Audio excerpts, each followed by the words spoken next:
பேருக்கு பின்னாலும் ஜாதி இல்லாமல் என்ன நடந்த இந்த விழா ரொம்ப நிறைவாக சந்தோஷமாக இருந்துச்சு, நல்லா இருந்துச்சு. மனுஷனாயிரு மனுஷனாயிரு, இது இந்த ஓட்டெல்லாம் தேவையில்லை.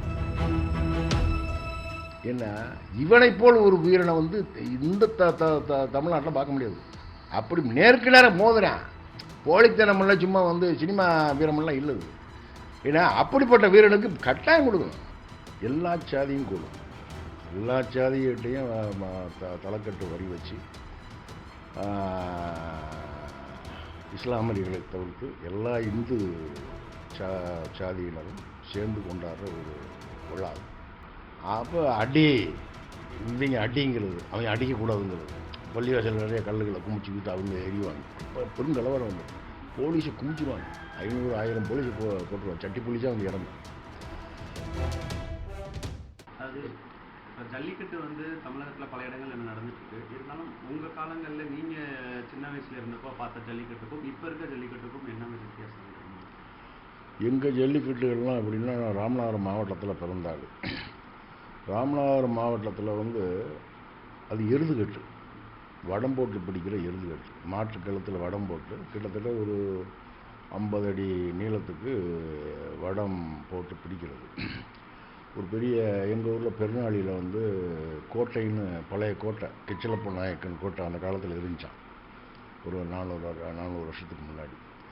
அவன் ஆண்ட கோட்டை இன்னைக்கு புஞ்சியாக கிடக்கு, கட்ட தலை இதாக கிடக்கு.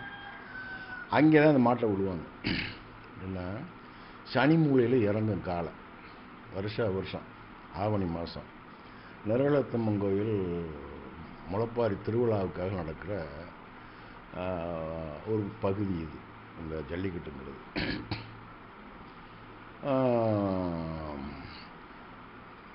இதில் பார்த்தீங்கன்னா எங்கள் ஊரில் நடத்துகிற போது 3 கரை ஆளுக, முதக்கரை, 2ஆம் கரை, 3ஆம் கரைன்னு 3 வகையான கரைகாரர்கள் இருப்பாங்க. முதக்கரை கோட்டச்சாமி சர்வைக்காரர்னு சொல்லி அவர் ராமநாதபுரம் சேதுபதி சமஸ்தானத்தால் அவருடைய பிரதிநிதியாக இருக்கிறவர். ஊருக்கு அப்படி பலராக நியமிச்சிருந்தாங்க. அப்படி அவர் முதக்கரை. அப்புறம் 2ஆம் கரை கணக்கு புள்ள வகையில், 3ஆம் கரை எங்கள்லேயே ஒரு ஆள் இருப்பாங்க. இப்படி 3 கரை தான். எல்லா சாதியும் கூடும். எல்லா சாதியிட்டையும் தலைக்கட்டு வரி வச்சு இஸ்லாமியர்களை தவிர்த்து எல்லா இந்து சாதியினரும் சேர்ந்து கொண்டாடுற ஒரு விழா. முளைப்பாடெலாம் வளர்ப்பாங்க. ஒரு வாரத்துக்கு முன்னாடி வெள்ளையம்மா கிளவின்னு கபத்தாத அதுக்கு மேற்பார்வையில் முளைப்பாரி போட்டு வளரும். நாராயணத்தேவர் வீடுன்னு ஒரு வீட்டுக்கு, அந்த வீட்டுக்குள்ளே தான் முளைப்பாரி வளரும். அந்த பாரி வளர்கிற உயரத்தை வச்சு அந்த வருஷம் ஊர் நல்லா இருக்கும், செழிப்பமாக இருக்கும் அப்படிங்கிறது. இந்த உயரத்தை வச்சு பாரி வளர்கிற உயரத்தை வச்சு மடிப்பாங்க. ராதியா சின்ன குழந்தை, அது முளைப்பாரி போட்டிருக்கோம். என்ன அந்த முளைப்பாரியை தூக்கி எல்லா பெண்களோடு அதுவும் போய்கிட்டுருக்கோம், சின்ன குழந்தை. அப்போ இவங்க அடிங்கிறது, அவங்க அடிக்கக்கூடாதுங்கிறது, பள்ளிவாசல் நிறைய கல்லுகளை குமிச்சு விட்டு அவங்க எரிவாங்க. இப்போ பெருங்கலவரம் போலீஸை குமிச்சிடுவாங்க. 500-1000 போலீஸை போட்டுருவாங்க. சட்டி போலீஸாக அவங்க இறந்து. இப்படி நான் சிறுகதை கதையை எப்படின்னு சொன்னால், என்னுடைய பள்ளி தோழன் அபூபக்கர், அப்படிலாம் நான் அஜீஸு, சாயலுமே நிறைய நண்பர்கள் இருப்பாங்க. இந்த நடந்த கலவரத்தில் கல் விழுகுது, இவங்க அடிக்கிறாங்க, பிடிக்கிறாங்க. இப்படி நடந்த கலவரத்தில் எல்லா பெண்களும் முளைப்பாரி கீழே போட்டுட்டு ஓடுறாங்க, சந்து விழுந்து ஓடுறாங்க. ஏன்னா இப்படி ஓடுறது என் பொண்ணு ஓடுது. நானும் கூட்டத்தில் என் பொண்ணை தேடி எங்கடா அப்படி தேடி போகிற போது என் பொண்ணு அந்த என் கிளாஸ்மேட் அவுக்கிறவன் காப்பாற்றி வச்சுருக்கான். ஏன்னா நண்பனுடைய மகன்கிற மட்டும் இல்லை, ஒரு மனிதனா, என்ன ஒரு குழந்தை அப்படின்னு. இப்படி நம்ம சமூக நல்லிணக்கங்களை வலியுறுத்தி நிறையா கதைகள் நம்ம எழுதியிருக்கிறோம். என்னுடைய கதைகள் எல்லாமே நான் பார்த்து அனுபவித்து பட்ட விஷயங்களை தான் என்னுடைய படைப்புகள் ஆக்குவேன். கற்பனையாக எழுதுறது இல்லை. அப்படி மறுநாள் காலையில் அதிகாலை ராத்திரியிலிருந்தே நரகளத்தம்மன் கோயிலுக்கு பொங்க வைப்பார். பொங்க வச்சா விடிய காலத்தில் பொங்க வச்சு முடிப்பாங்க. முடிக்கவும் அத்தனை சனமும் பட்டும் கிட்டும் கட்டி அலங்காரம் பண்ணிக்கிட்டு இருந்த பெண்களும் குழந்தைகளும் ஆண்கள் போய் நிரளதவங்களை சாமி கும்பிட்றது. சாமி கும்பிட்டு இந்த முளைப்பாரி இது பொங்க வச்சு முடிக்கவும் பெரிய ஆலமரம் இருக்கும். ஆலமரத்தில் ஒவ்வொருத்தரும் 1008 சிதறதேங்காய், 108 சிதறதேங்காய் நேர்ந்துருக்கும். இந்த சிதறதேங்காய் எடுத்து சாக்காக வச்சுக்கிட்டு ஆலமரத்தில் அடிக்கிறது, அந்த சிதறதேங்காயை பிறக்கிறது ஒரு பெரிய திருவிழா. என்ன மரத்தில் ஏறி பிடிப்பாங்க. நிறைய பேருக்கு மண்டை உடைஞ்சிருக்கு. அடித்து சிதறி ஓடுற காயை சின்ன பிள்ளை ஓட்டி போய் பிடிக்கிறது. அப்படி ஆயிரக்கணக்கான சிதறுகாய் அடிக்கிற அந்த ஆலமரமே குளிச்சிடும் தேங்காய் தண்ணியில். அப்படி ஒரு இதாக நடக்கும். இது முடிஞ்சு மத்தியானம் எருதுகட்டு வரும். அந்த எருதுகட்டில் வந்து இருக்கும் நிறையா விஷயங்கள் இருக்குது. நான் எருதுகட்டுனே ஒரு சிறுகதை சோமங்களாவில் எழுதியிருக்கேன் 90களில். அதுலேயும் என்னென்னா எவ்வளவு பாருங்கள், பக்கத்து எங்கள் பெருநாளி கிராமத்துக்கு ஒரு 6ஆம் விரல் ரோட்டுக்கு அந்த பக்கம் வந்து சண்முகபுரம்னு ஒரு கிராமம், தலித்துகள் உள்ள கிராமம். மாடு பிடிக்கிறது அவங்கள போய் முறையாக கொட்டு மேளத்தோடு போய் வைணப்பெருமாள்னு ஒருத்தர் இருந்தார், ஒரு பெரியவர். அவர் பார்த்தீங்கன்னா உருமா கட்டி கையில் மல்லிகைப்பூ சரஞ்சுத்தி சந்தனங்கந்தமெல்லாம் போட்டு வெள்ள வீட்டு கட்டி என்ன வேல்கம்போடு அங்கேருந்து ஒரு 10-20 இளவட்டங்கள் கிளம்பி வருவாங்க. கொட்டு மேளத்தோடு அவங்கள அழைச்சிட்டு வருவாங்க. அவங்களும் இங்கே உள்ள இளவட்டங்கள் சேர்ந்த மாடு பிடிப்பாங்க. அப்படி ஒரு காலம் அந்த எருதுகட்டு. அது பல்வேறு விஷயங்களால் இந்த திருநீர் பிரச்சனை, நான் தான் நீந்தாங்கிற அந்த 3ஆங்கிற பிரச்சனையில் வந்து சில காலங்கள் நின்றது. அப்புறம் மறுபடியும் 22 வருஷம் கழித்து மறுபடியும் ஆரம்பித்தாங்க. இப்படி பார்த்து வளர்ந்த ஆட்கள் நாங்கள். இதில் வந்து மாட்டை துன்புறுத்துங்கிற வேலையா? அதெல்லாம் இல்லையா? அதெல்லாம் இல்லை. மாட்டை நம்ம துன்புறுத்த முடியுமாங்க? 10 பேர் போய் பாஞ்சாலும் தூக்கி எரியும். மாட்டுக்கு அவ்வளோ வலு இருக்குது. அவ்வளவு பெரும் ஆயுதம் 2 கொம்பை வச்சுட்டு வேறு இருக்குது. அதை போய் நம்ம துன்புறுத்த முடியாது.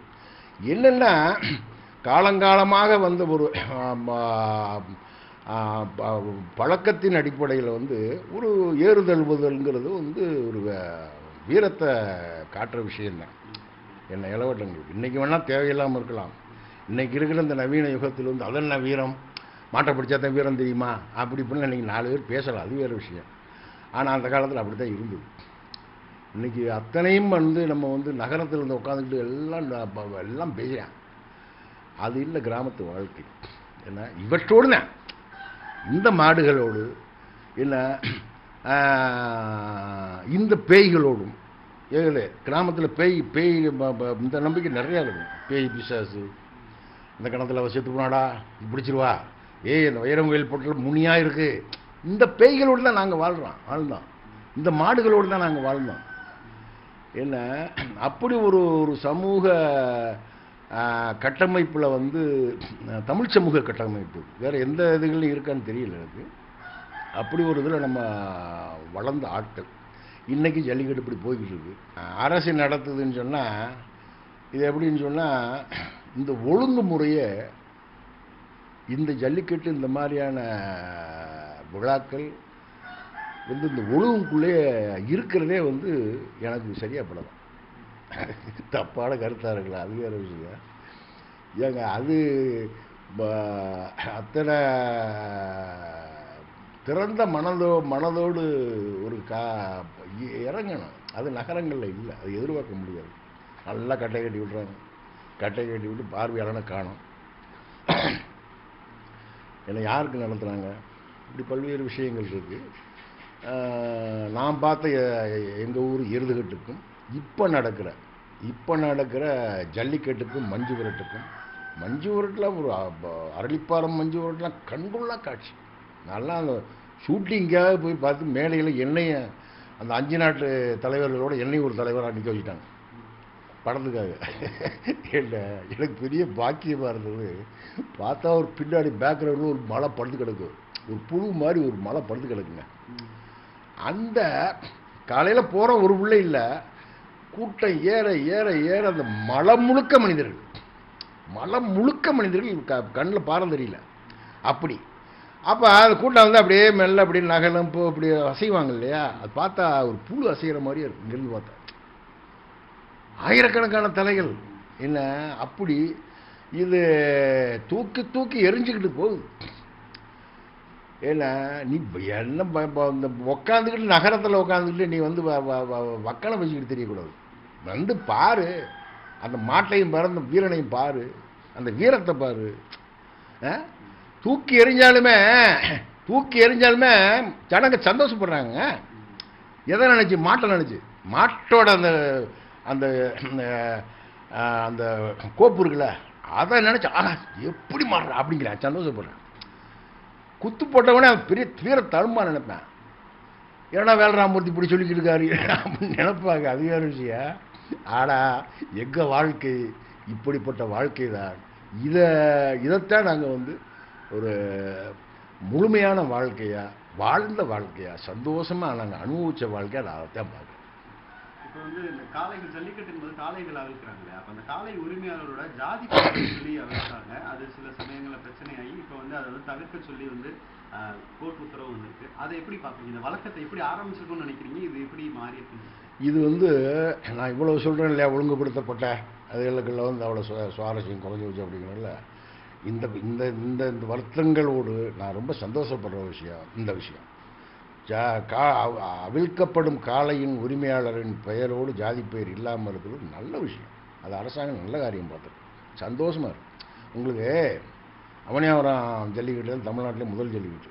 அது எப்படின்னா, அவனியாவரம் ஜல்லிக்கட்டு என் வீட்டு வாசல் தான், வாடி வாசல். நான் அப்படி மேலே உட்காருப்பேன், கீழே அடைச்சிடுவாங்க எல்லாம். மந்திரி கலெக்டரில் உட்காருப்பாங்க. காலையில் போயிட்டே இருக்கும். இந்த பாக்கியம் யாருக்குமே இல்லை, எனக்கு தான் கிடச்சிருக்கு. இல்லை அப்படி நான் இந்த வருஷம் முழுமையாக எந்த வருஷமும் இப்படி முழுசாக இருந்து நான் பார்த்ததில்லை. இத்தனை வருஷம் நடந்துக்கிட்டே இருக்குது. சும்மா வருவேன், கொஞ்சம் நேரம் உட்காருவேன், போயிடுவேன், இப்படி தான் இருந்தேன். இந்த வருஷம் வந்து முழுமையாக உட்காந்தே பார்த்தேன். பார்த்தா பாருங்க, இந்த காளையின் உரிமையாளர் பெயரோடு ஜாதி பெயரை சொல்லக்கூடாதுன்னு அரசு சொல்லியிருக்குன்னு ஏற்கனவே நமக்கு தெரியும் இல்லையா. இந்த வருஷம் முழுசு கிட்டத்தட்ட 817 காளைகள் அவனியாவரம் ஜல்லிக்கட்டில் இறங்கியிருக்கு. இவருடைய பெயருக்கு பின்னாலும் ஜாதி இல்லாமல் என்ன நடந்த இந்த விழா ரொம்ப நிறைவாக சந்தோஷமாக இருந்துச்சு, நல்லா இருந்துச்சு. எந்த பிரச்சனையுமே இல்லையா. இதில் என்ன இருக்குது? ஏங்க ஜாதி ஊட்டெல்லாம் எல்லாம் வந்து அது பெரிய வார்த்தை சொல்லக்கூடாது. நான் ஏன்னா இந்த இதெல்லாம் இந்த முகமுடி தேவையே இல்லைங்க. மனுஷனாயிரு. இது வந்து இந்த ஓட்டெல்லாம் தேவையில்லை. இப்போ வந்து இறுதியாக கேள்வி, இந்த மாடுபிடி வீரர்களும் காளை வளர்ப்பவர்களும் வந்து அதிகமாக வைக்கிற கோரிக்கை வந்து ஒரு அரசு வேலை வேணும். ஏன்னா அது வந்து எங்களுக்கு வந்து உயிரை பணைய வச்சு விளாட்றோம், வீட்டிலேயே எதிர்ப்போடு தான் விளாட்றோம், ஒரு அரசு வேலை வேணும்னு கேட்குறாங்க. பல பிரபலங்களும் இதை ஆதரிக்கிறாங்க. இது உங்களோட கருத்து? நிச்சயமாக அவங்களுக்கு கட்டாயம் வேலை கொடுங்க, கட்டாயம் வேலை கொடுங்க. நீங்கள் எத்தனை விளையாட்டு வீரர் கோட்டாவில் வச்சுருக்கீங்களா? அந்த வாலிபால் அது இதுன்னு எல்லாத்தையும் விளையாட்டு வீரர்களுக்கான கோட்டா அரசு வேலைவாய்ப்பு இதில் இருக்குது. எல்லாவற்றையும் விட, எந்த வீரனையும் விட, ஒரு கால்பந்து வீரனை விட, ஒரு கிரிக்கெட் வீரனை விட, எல்லா விளையாட்டு வீரர்களையும் விட இந்த மாடுபிடி வீரர் இருக்கா பார்த்தீங்களா, இவன் ஒரு ஜல்லிக்கட்டில் இறங்கி மாடு பிடிச்சி வீட்டில் போய் படுக்கிறவில்லை. அவன் விவரம் தெரிஞ்ச காலத்திலிருந்து காளை எப்படி வளருதோ, ஒரு கன்றாயிருந்தே ஜல்லிக்கட்டு காளை வளர்க்கப்படுவது போலே இந்த மாடுபிடி வீரனும் சின்ன வயசுல அந்த கூறுகளோடு வர்றேன், வளர்ந்து வர்றேன். வந்தேன் அப்படிங்கிறான் ஒரு நாள். என்ன இவனை போல் ஒரு வீரனை வந்து இந்த தமிழ்நாட்டில் பார்க்க முடியாது. அப்படி நேருக்கு நேரம் மோதுறான். போலித்தனமெல்லாம் சும்மா வந்து சினிமா வீரமெல்லாம் இல்லது. ஏன்னா அப்படிப்பட்ட வீரனுக்கு கட்டாயம் கொடுக்கணும். அரசாங்கம் வந்து இவங்களுக்கு வந்து மாடுபிடி வீரர்களுக்கு உறுதியாக வேலை வாய்ப்பை வந்து மிக தாராளமாக செய்யணும். செய்திகளை உடனுக்குடன் தெரிந்து கொள்ள உடனே சப்ஸ்கிரைப் பண்ணுங்க.